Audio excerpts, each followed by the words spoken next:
plump guanaco meat left the puma cubs completely immersed. Little did they know that at this time, their mother had already made a difficult choice. Without any goodbye, she directly turned and left. And this farewell might be forever. A few months ago, a big battle with Brinca caused Rupestre to completely lose the territory by the lakeside. She could only be forced to leave with her 4 cubs.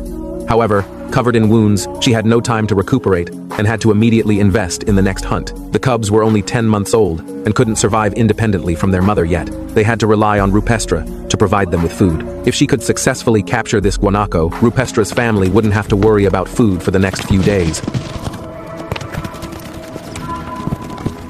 However, this hunt didn't go smoothly. A week later, this puma mother still hadn't captured any prey. Rupestre realized she had to think of another way, so she focused her sights on the easier-to-capture guanaco cubs. This time, she gave up her usual stealthy approach and directly sprinted at full force. The guanaco cub was soon caught up. Even though it tried its best to break free from Rupestre, everything was futile. Although Rupestre successfully captured prey, it was too far from the cubs. If she went back to bring the children over, the risk was too great. The prey could very likely be stolen by other pumas. Rupestre didn't want to take this risk. Finally, she chose to drag the prey back to the cubs' hiding place.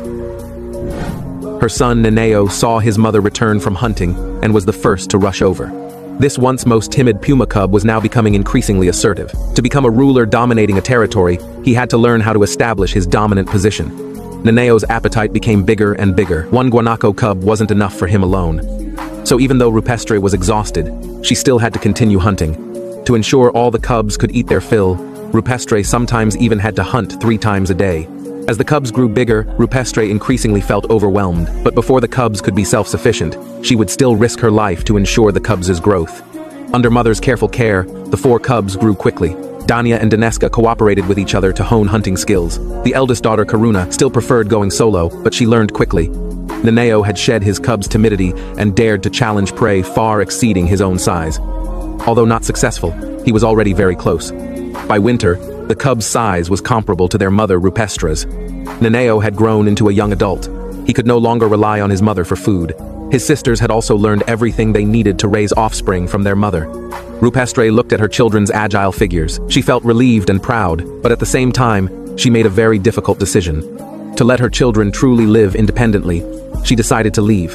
Rupestre took one last look at her children wolfing down food, then resolutely got up and disappeared silently into the vast white snow. This farewell might mean never seeing each other again in this life.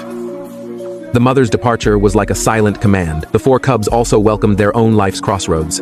The always independent Karuna was the first to embark on a solitary path. Dania and Daneska had the best relationship. They might accompany each other for a few more months, but eventually they would also part ways.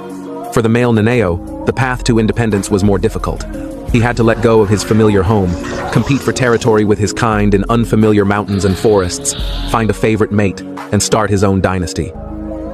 Ice and snow melted, everything revived. Rupestre had quietly returned to the lakeside. Unexpectedly, 4 fluffy cubs nestled beside her again. The cycle of life seemed never to stop. Rupestre began a new round of nurturing, and those hardships she had experienced before seemed to be waiting for her ahead again.